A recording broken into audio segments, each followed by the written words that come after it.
and welcome to this week's edition of Game Ball, where we're in Castlebar, and as you'll see, some stars of the future are training away behind us. We're here for the preview of the Connacht Football Final, which sees the familiar pairing of Mayo v Galway.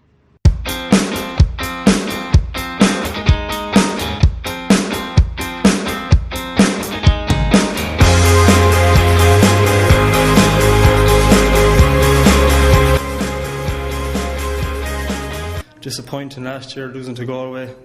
We did a decent enough league, you know. We just avoided relegation, but hopefully now we're right on the road for this game on Sunday. Okay, and it's a familiar pairing between yourself and Galway again. What's the rivalry like on the field? It's a very keenly contested rivalry, I suppose. It's one of the showpiece games in football, especially Connacht football, Mayo Galway. Always very competitive, nip and tuck every few years, you know. Neither team seems to be winning games for that a long number of games, you know. It's always every second win, hopefully. So hopefully we can readdress matters from last year and get a win under our belts. Okay, and the football championship this year, I mean, there's been a lot of surprises out there, hasn't there? I mean, with Cork beating Kerry last weekend, what do you think of it so far? Very open. No team really setting the world alight, but hopefully we can maybe put a step on things on Sunday, and hopefully all we want to do is progress from this game, and then we can think about the rest of it. We haven't been really looking too much into the success of other teams or how they're faring out, but just concentrating on ourselves, and hopefully we can do the business on Sunday. Things are going well. We're delighted to be at this stage. It's where you want to be this time of year, back in the provincial final. We've worked pretty hard since our last game against Leitrim, and we're looking forward to the game. You know, we weren't very convincing winners against Leitrim the last day, and we'll be hoping to improve on that and obviously win next Sunday. There is a lot of rivalry between yourselves and Mayo. I mean, what's that actually like on the pitch, Kieran? Is it a bit mad or? I suppose sometimes you hear people saying that it's probably worse up in the terraces. We played against each other so many times now, and we know each other fairly well on and off the field, you know. So it's not too bad. Obviously, when during the game, both teams want to win, and basically you put your bodies on the line. Okay, and sometimes you find that Connacht to see maybe has a poor relation of football to all the other big ties around the country. That's what people say, but you talk to anybody down here in Connacht, and the Connacht title is a Connacht title, and we're as proud we're as proud as any other county, and down here in Connacht we wouldn't agree with that, but I know that has been said in other quarters. But hopefully Galway and Mayo, whoever wins on Sunday, or both teams will have major stays in the championship even after next Sunday. Tipperary and Clare will square up this Sunday in the GAA Munster Hurling Final.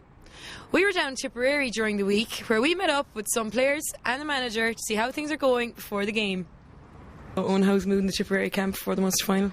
Yeah, I think it's very good now. We'll say since the Cork game, there was club games, so they've been on maybe the last 2 or 3 weekends, but I think we're just back down to train now, so we're looking forward to the match. We'll have a clean bill of health tonight, and Bear, I think Conor Mahoney has a small injury, but hopefully he'll be okay for the Munster Final. What story with Conor? There was a bit in the paper about him today. Yeah, I think he picked up a shoulder injury, but I don't think it's as bad as people maybe are making it out to be. Like, so I think he went to our physio, John Casey, on Tuesday after the game, so I think he says he'll be okay. You're going for your first Munster title since 2001. What's the mood like in the camp? Yeah, I think everyone is looking forward to it. A couple of us have played in a Munster final 2 years ago, 2006 against Cork, and I suppose we were unsuccessful that day, so we were kind of hoping to maybe get a success today against Clare. But I suppose both teams are coming from the point of view where they haven't had success since maybe 2001, and Cork and Waterford have really dominated Munster over the last couple of years, so I'm sure no doubt both teams will be looking at it as a great chance. Clare beat the current Munster champions, and I suppose Limerick being the All-Ireland finalists last year, but I think all that goes out the door really when both teams line up the day of the Munster final. You know, it's 70 minutes, and I suppose whoever wants it the most on the day and gets those breaks ultimately will win the game. Like, I think Cork and Waterford are after dictating championship hurling in Munster for the last 7 or 8 years, and it's good now to see that there's new faces in it, but both teams are going to have to step up to the mark. Okay, and how is your own game going for yourself? Are you happy out at the moment? I think the panel has been going very well. I think the team has been going well, and just trying to progress to the next day. You did very well against Cork, especially. I mean, Cork had a great start. I think Connacht was flying all over the place, but Tip just showed their composure, I think, really, coming back the way he did. Yeah, like, it was good, and it's good to get confidence from that to go 7 points down and come back to a draw. Connacht was... He was doing serious work around the middle of the field, but I think the team got together then in the second half there and showed well. It's a sign of a good tight unit. I mean, in Tip, do you think it's something Liam Sheedy has kind of shown into? I think Liam is going very well there with himself and the backroom team and the backroom management, and it's just good to get confidence from matches and just try and keep it going. Do you find that you're at a different place this time of the year than you were maybe this time last year? Well, this time last year we were in the qualifiers and we progressed through to a quarter final, and we were unlucky again with Wexford. So this year we're in a Munster final. You can't look beyond that. Okay. There's a lot of younger lads as well there on the panel. I mean, will you be giving them a few words of advice? You're probably seen as an old stager at this stage. Well, I think that they're giving me advice.